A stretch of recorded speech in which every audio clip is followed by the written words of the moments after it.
حجاج بن یوسف کی دردناک موت کا واقعہ آج ہم آپ کو سناتے ہیں۔ حجاج بن یوسف کو عبد الملک نے مکہ، مدینہ، طائف اور یمن کا نائب مقرر کیا تھا اور اپنے بھائی بشر کی موت کے بعد اسے عراق بھیج دیا۔ یہاں سے وہ کوفہ میں داخل ہوا۔ ان علاقوں میں 20 سال تک حجاج کا عمل دخل رہا۔ اس نے کوفے میں بیٹھ کر زبردست فتوحات حاصل کیں۔ اس کے دور میں مسلمان مجاہدین چین تک پہنچ گئے۔ حجاج بن یوسف نے ہی قرآن پاک پر اعراب لگوائے۔ اللہ تعالیٰ نے اسے بڑی فصاحت و بلاغت اور شجاعت سے نوازا تھا۔ حجاج حافظ قرآن تھا، شراب نوشی اور بدکاری سے بچتا تھا۔ وہ جہاد کا دھنی اور فتوحات کا حریص تھا، مگر اس کی تمام اچھائیوں پر اس کی ایک برائی نے پردہ ڈال دیا تھا، اور وہ برائی یہ تھی حضرت سعید بن جبیر کا ناحق قتل۔ ایک طرف موسیٰ بن نصیر اور محمد بن قاسم کفار کی گردنیں اڑا رہے تھے، تو دوسری طرف حجاج خود اللہ کے بندوں، اولیاء اور علماء کے خون سے ہولی کھیل رہا تھا۔ حجاج نے کم و بیش 1,20,000 انسانوں کو قتل کیا۔ اس کے جیل خانوں میں ایک دن میں 80,000 قیدی ایک وقت میں موجود ہوتے، جن میں سے 30,000 عورتیں تھیں۔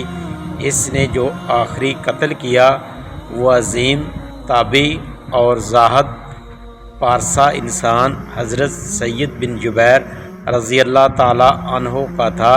انہیں قتل کرنے کے بعد حجاج پر وحشت سوار ہو گئی۔ وہ نفسیاتی مریض بن گیا تھا۔ حجاج جب بھی سوتا، حضرت سعید بن جبیر اس کے خواب میں آ کر اس کا دامن پکڑ کر کہتے، اے دشمن خدا، تو نے مجھے کیوں قتل کیا؟ میں نے تیرا کیا بگاڑا تھا؟ اس کے ساتھ حجاج کو وہ بیماری لگ گئی۔ اس میں سخت سردی کلیجے سے اٹھ کر سارے جسم پر چھا جاتی ہے۔ وہ کانپتا تھا۔ آگ سے بھری انگیٹھیاں اس کے پاس لائی جاتی تھیں اور اس قدر قریب رکھ دی جاتی تھیں کہ اس کی کھال جل جاتی تھی، مگر اسے احساس تک نہیں ہوتا تھا۔ بہت زیادہ اس کو تکلیف ہوتی تھی۔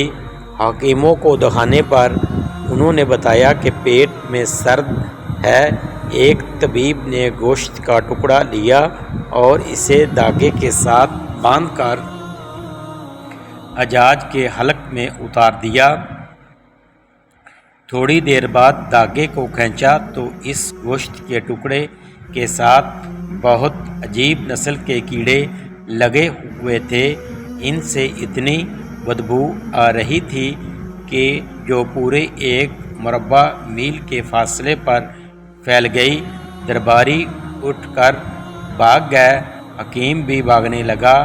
حجاج بولا، تم کہاں جاتے ہو؟ حکیم بولا، تیری بیماری زمینی نہیں آسمانی ہے۔ اللہ سے پناہ مانگ۔ حجاج جب ہر طرح کی تدبیروں سے مایوس ہو گیا تو اس نے حضرت حسن بصری رحمۃ اللہ علیہ کو بلوایا اور ان سے دعا کی درخواست کی۔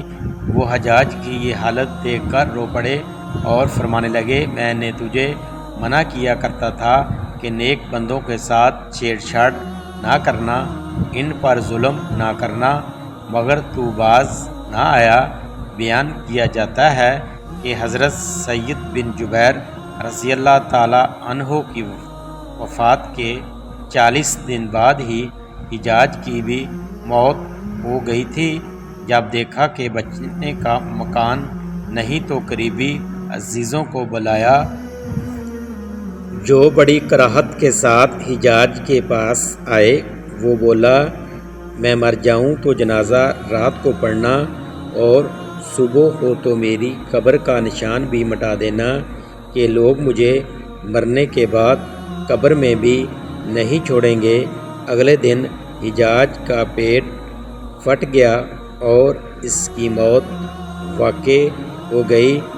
اللہ پاک ظلم کی رسی دراز ضرور کرتا ہے، لیکن جب ظالم سے حساب لیتا ہے تو فرشتے بھی خشیت الہی سے کانپتے ہیں، عرش ہل جاتا ہے۔